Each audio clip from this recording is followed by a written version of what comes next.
Okay, we are on day 90 and this is crazy. I am so impressed with the results.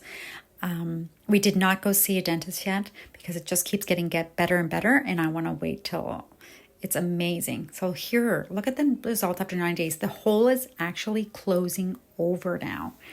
It's absolutely blowing my mind. I'm so excited with the results. He's still taking 2 of these every morning and night. The bentonite clay in his toothpaste and the Celtic salt. And that's all we're doing. We haven't changed much of his diet, so we're really excited.